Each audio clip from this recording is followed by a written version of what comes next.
प्यारे साथियों, आपके अपने YouTube channel one education star में आपका स्वागत है। आज के इस वीडियो में भारत के संवैधानिक विकास के इतिहास को हम लोग पढ़ने जा रहे हैं। इसे हम लोग बिल्कुल बेसिक से एडवांस तक सरल और आसान भाषा में समझेंगे, क्योंकि वर्तमान समय में किसी भी कॉम्पिटिटिव एग्जाम में अच्छे लेवल के क्वेश्चन पूछे जा रहे हैं। इसलिए हम लोग को भी एग्ज़ाम की तैयारी उसी क्वेश्चन के लेवल के अनुसार करना होगा, नहीं तो हम लोग रेस से बाहर हो सकते हैं। और आजकल आप देख भी रहे होंगे, कंपटीशन इतना बढ़ गया है कि अधिकांश वैकेंसी में एक एक सीट के लिए 300 400 बच्चे फॉर्म अप्लाई कर रहे हैं। तो कुल मिलाकर बात यह है कि औरों से हमें आगे निकलना है तो सभी विषय को हमें डीप से पढ़ना हो और समझना होगा। ये टॉपिक बड़ा है, इसलिए इसे हम लोग 2 पार्ट में समझ रहे हैं। इसके पहला पार्ट को अपलोड कर दिया गया है, अगर उसे नहीं देखे हैं तो उसका लिंक इसके डिस्क्रिप्शन में दिया गया है या इसके प्लेलिस्ट में भी जाकर देख सकते हैं। और इस पार्ट को पढ़ने के बाद इसका MCQ और PYQ को हम लोग करेंगे। तो आप बने रहें इस वीडियो के अंत तक बिना स्किप किए हुए, और अगर ये वीडियो पसंद आए तो लाइक और सब्सक्राइब कर देंगे। संवैधानिक विकास, ब्रिटिश क्राउन के अधीन शासन, ये कब से कब तक चला? 1857 से 1947 तक। यह ब्रिटिश क्राउन के तहत संवैधानिक विकास का दूसरा चरण शुरू करता है। इसमें सबसे पहला जो अधिनियम है वो 1858 का है, भारत सरकार अधिनियम। भारत सरकार अधिनियम ने ईस्ट इंडिया कंपनी के शासन को समाप्त कर दिया। शक्तियां ब्रिटिश क्राउन को हस्तांतरित कर दी गई। मतलब अब तक हो ये रहा था कि भारत में मुख्य रूप से ईस्ट इंडिया कंपनी के द्वारा ही शासन नियंत्रित किया जा रहा था, मगर अब शक्ति सीधे क्राउन के हाथों में दे दिया गया। भारत के राज सचिव को पूर्व निदेशक न्यायालय की शक्तियां और कर्तव्य दिए गए। उन्होंने भारत के वायसराय के माध्यम से भारतीय प्रशासन को नियंत्रित किया था। भारत के राज सचिव को भारतीय परिषद द्वारा सहायता प्रदान की जाती थी। इस परिषद में 15 सदस्य होते थे और यह एक प्रकार का सलाहकारी संस्था होती थी। भारत के गवर्नर जनरल को भारत का वायसराय बना दिया गया इस एक्ट के द्वारा, और लॉर्ड कैनिंग भारत के अंतिम गवर्नर जनरल और भारत के प्रथम वायसराय बने। 1861 का भारत परिषद अधिनियम, वायसराय की विधान परिषद में पहली बार भारतीयों को गैर सरकारी सदस्य के रूप में नामांकित किया गया। इस एक्ट के द्वारा पंजाब, उत्तर पश्चिम सीमांत प्रांत, बंगाल प्रांतों में विधान परिषदें शुरू की गई। इसके द्वारा मुंबई और मद्रास प्रांतों को विधायी शक्तियां दे दी गई। प्रांतों एवं केंद्र में विधान परिषदों की स्थापना की गई। अब है 1892 का भारतीय परिषद अधिनियम। इसके द्वारा निम्न प्रावधान किए गए थे। विधान परिषद का आकार बढ़ा दिया गया। विधान परिषद को अधिक शक्ति दी गई। उनके पास बजट पर विचार विमर्श करने की शक्ति थी और वे कार्यपालिका से भी प्रश्न पूछ सकते थे। पहली बार अप्रत्यक्ष चुनाव शुरू किया गया था। प्रतिनिधित्व का सिद्धांत 1892 के भारतीय परिषद अधिनियम में दिए गए प्रावधानों के अनुसार पेश किया गया था। तो 1892 के भारत परिषद अधिनियम के ये प्रावधान थे। अब है भारतीय परिषद अधिनियम 1909, जिसे मार्ले मिंटो सुधार नाम से भी जानते हैं। ये अंग्रेजों के लिए जरूर सुधार था, लेकिन भारतीयों के लिए सुधार नहीं बल्कि बिगाड़ था, क्योंकि इसी के द्वारा भारत में सांप्रदायिक निर्वाचन की शुरुआत की गई थी। इसके पहले प्रावधान को पढ़ते हैं कि 1909 भारतीय परिषद अधिनियम को आमतौर पर मार्ले मिंटो सुधार के रूप में जाना जाता था। अच्छा, मार्ले और मिंटो ये 2 अलग अलग व्यक्तियों का नाम है।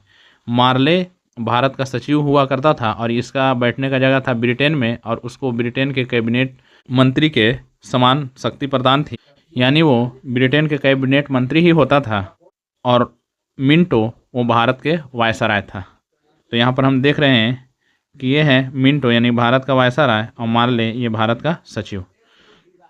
पहली बार विधान परिषदों के लिए प्रत्यक्ष चुनाव की शुरुआत की गई थी 1909 के द्वारा। केंद्रीय विधान परिषद का नाम बदलकर इंपीरियल विधान परिषद कर दिया गया। पृथक निर्वाचन क्षेत्र देकर सांप्रदायिक प्रतिनिधित्व प्रणाली की शुरुआत की गई। यह एक ऐसा व्यवस्था था जहां सीट केवल मुसलमानों के लिए आरक्षित थी और केवल मुसलमानों पर ही मतदान होता था। पहली बार भारतीयों को वायसराय की कार्यकारी परिषद में नियुक्त किया गया और सत्येंद्र सिन्हा को विधि सदस्य बनाया गया। भारत सरकार अधिनियम 1919, इसे मोंटेग्यू-चेम्सफोर्ड सुधार के नाम से भी जानते हैं। पहली बार द्विसदनीय व्यवस्था लागू की गई। द्विसदनीय का मतलब क्या है? जैसे वर्तमान समय में केंद्र में एक राज्यसभा होता है और एक लोकसभा, इसे भी द्विसदनीय व्यवस्था कहते हैं। या राज्य में, जो भारत के 6 राज्यों में ऐसा है कि विधान परिषद और विधान सभा, तो विधान परिषद और विधानसभा इन दोनों को अलग अलग रूपों में हम लोग जानते हैं। विधान परिषद और विधानसभा यानी कि ये विधानमंडल के 2 सदन हो गए। इसी तरीके से ब्रिटिश दौर में पहली बार द्विसदनीय व्यवस्था 1919 के मोंटेग्यू-चेम्सफोर्ड सुधार के द्वारा लागू किया गया था। प्रांतीय एवं केंद्रीय विषय अलग अलग कर दिए गए थे, यानी कि प्रांत को अलग काम दिया गया, केंद्र को अलग काम दिया गया। प्रांतों में द्वैत शासन व्यवस्था चालू किया गया, यानी प्रांतीय विषय को 2 भागों में बांट दिया गया। जैसे द्वैत शासन व्यवस्था का मतलब क्या है? दोहरे स्तर, यानी कि एक को प्रशासन व्यवस्था देखना है और दूसरे को राजस्व व्यवस्था देखना है। इस तरीके से ये विषय बांटे जाते हैं। द्वैत शासन में पूरे सिस्टम को 2 हिस्से कर दिए जाते हैं और उन दोनों का अलग अलग निगरानी होता है। पहला जो है आरक्षित सूची कहा जाता था। आरक्षित मतलब फिक्स। इसमें इन महत्वपूर्ण चीज़ों को रखा गया था: संचार, विदेशी मामले और रक्षा। यह सूची वायसराय के नियंत्रण। और दूसरा था हस्तांतरित सूची, यानी इसको इधर उधर किया जा सकता था। इसमें था कृषि, स्वास्थ्य, शिक्षा, स्थानीय सरकार की देख रेख शामिल थी। यह सूची प्रांतीय परिषद के प्रति जवाबदेह मंत्रियों की सरकार को दी गई थी। मतलब यहाँ पर साफ साफ देखा जा रहा है कि जो वायसराय को नियंत्रण दिया गया था वो जो मजबूत सिस्टम था उसी का, और ये हस्तांतरित सूची में यानी कि जो स्थानीय सरकार की देखरेख और कृषि जैसे मामले थे वे प्रांतीय परिषद के मंत्रियों को दिया गया था। और ये हैं मोंटेग्यू और चेम्सफोर्ड। भारत सरकार अधिनियम 1935 वेरी इम्पोर्टेंट अधिनियम ये है, क्योंकि भारत का जो वर्तमान संविधान है इसका अधिकांश हिस्सा इसी एक्ट से लिया गया है। मतलब भारतीय संविधान का एक बड़ा सा भाग ये 1935 के एक्ट से प्रभावित है। यह ब्रिटिश भारत द्वारा शुरू किया गया सबसे लंबा और आखिरी संवैधानिक उपाय था। यह कई गोलमेज सम्मेलनों और साइमन की एक रिपोर्ट का परिणाम था। 11 प्रांतों में से 6 प्रांतों जैसे बंगाल, बम्बई, मद्रास, असम, बिहार, संयुक्त प्रांत में द्विसदनीय व्यवस्था लागू किया गया। इसके द्वारा और प्रांतों में विधानमंडल का विस्तार किया गया। इस अधिनियम के अनुसार शक्तियों को संघीय सूची, प्रांतीय सूची और समवर्ती सूची में विभाजित कर दिया गया। जैसे वर्तमान में भी संविधान में इसी आधार पर 3 सूची को बांटा गया है: एक संघीय सूची, राज्य सूची और तीसरा है समवर्ती सूची। द्वैत शासन को समाप्त करके प्रांतों में प्रांतीय स्वायत्तता की शुरुआत की गई और केंद्र में द्वैत शासन को अपनाने का प्रावधान किया गया। यानी राज्यों से द्वैत शासन को ख़त्म करके ये केंद्र में लगा दिया गया। और संघीय न्यायालय, भारतीय रिजर्व बैंक यानी आरबीआई की स्थापना के लिए प्रावधान प्रदान किए गए। इसमें प्रांतों और रियासतों को इकाई के रूप में मिलाकर अखिल भारतीय संघ की स्थापना का प्रावधान किया गया था। तो ये प्रावधान बहुत इम्पोर्टेंट है, इसके एक एक पॉइंट को आपको याद रखना होगा। इसके बाद है क्रिप्स मिशन 1942 में सर स्टैफोर्ड क्रिप्स के नेतृत्व में क्रिप्स मिशन भारत भेजा गया था। क्रिप्स मिशन द्वारा दिए गए कुछ प्रस्ताव नीचे दिए गए हैं। द्वितीय विश्व युद्ध के बाद भारत को डोमिनियन स्टेटस दिया जाएगा। ये क्रिप्स मिशन में कहा गया था कि जब द्वितीय विश्व युद्ध समाप्त हो जाएगा तो भारत को डोमिनियन स्टेटस दिया जाएगा। अब इसको अच्छे से हम लोग समझ लेते हैं। हिटलर के द्वारा पोलैंड पर आक्रमण करके 1939 में द्वितीय विश्व युद्ध की शुरुआत कर दी गई थी और जर्मनी का साथ ये जापान था। और उस समय जो मित्र राष्ट्र थी उसकी स्थिति बिगड़ती जा रही थी, तो भारत को डर था कि कहीं जर्मनी का सपोर्टर जो धुरी राष्ट्र का सदस्य था जापान, वो कहीं भारत पर आक्रमण न कर दे। इससे घबराकर अंग्रेज़ों ने भारतवासियों को अपनी ओर आकर्षित करने के लिए, यानी युद्ध में भारतीयों को झोंकने के लिए, भारतीयों के सामने ये प्रस्ताव रखा कि अगर हम द्वितीय विश्व युद्ध जीत जाते हैं तो भारत को डोमिनियन स्टेटस दे दिया जाएगा। अब ये स्टेटस ऐसा था कि इसमें संप्रभुता नहीं थी। संप्रभुता कहने का मतलब कि इसमें जो मेन पावर था वो भी अंग्रेज़ों के पास ही रहता। डोमिनियन स्टेटस में यही होता है कि आप आंतरिक शासन कर सकते हैं, लेकिन बाह्य शासन के लिए, मतलब आपको किस देश से विदेशी संबंध बनाना है, कहाँ से आपको व्यापार, कहाँ से तेल लेना है, या जो बाहरी संबंध है वो मतलब ब्रिटिश के हाथ में ही रहता।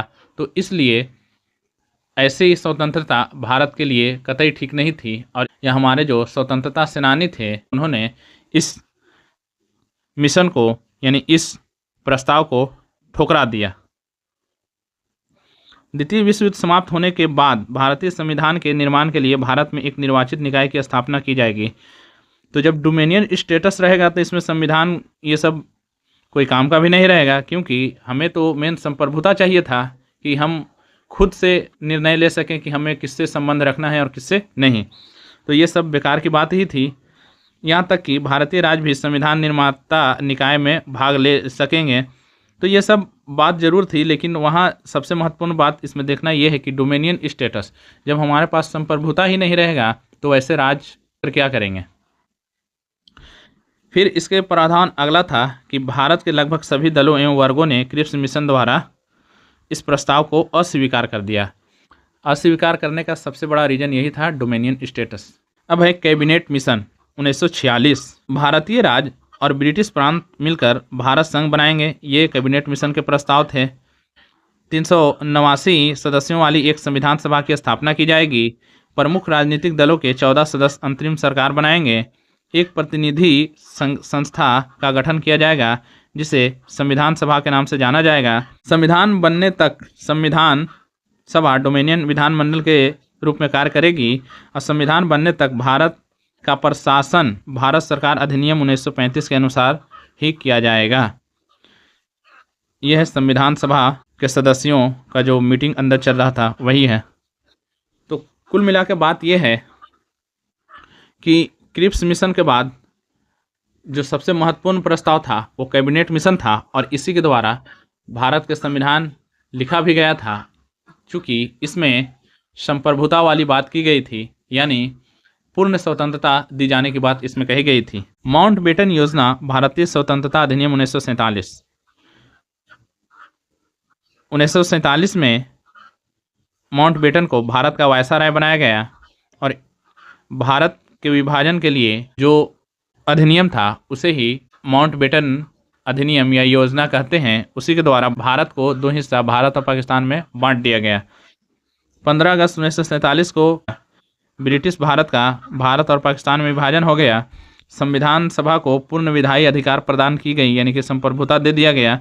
अब प्रांतों और राज्यों दोनों में सरकारें स्थापित की गई। कुछ महत्वपूर्ण तथ्य को देख लेते हैं। कुछ महत्वपूर्ण तथ्य निम्न हैं। भारत का संविधान संविधान सभा द्वारा तैयार किया गया था। स्वतंत्र भारत के लिए संविधान का मसौदा तैयार करने का कार्य पूरा करने में संविधान सभा को 2 साल 11 महीना और 18 दिन लग गए थे, मतलब 3 साल में 12 दिन कम। संविधान सभा की पहली बैठक 9 दिसंबर 1946 को हुई थी। 14 अगस्त 1947 को समितियों के निर्माण का प्रस्ताव था। प्रारूप समिति की स्थापना 29 अगस्त 1947 को हुई और संविधान सभा ने संविधान लिखने की प्रक्रिया शुरू कर दी। राष्ट्रपति के रूप में डॉक्टर राजेंद्र प्रसाद ने फरवरी 1948 में स्वतंत्र भारत के नए संविधान का मसौदा तैयार किया। संविधान को 26 नवंबर 1949 को अपनाया गया था, मतलब कि इस दिन लिखाने का कार्य पूरा हो गया और 26 जनवरी 1950 को संविधान लागू हुआ, जिससे भारत एक गणतंत्र बन गया। तो इस प्रकार हम लोगों ने भारतीय संविधान के विकास के इतिहास को कंप्लीट समझ लिया है और इसका MCQ और PYQ को इसके अगले पार्ट में हम लोग लगाएंगे। ये वीडियो आपको कैसा लगा कमेंट करके ज़रूर बताएंगे। मिलते हैं इसके अगले पार्ट में। शुक्रिया।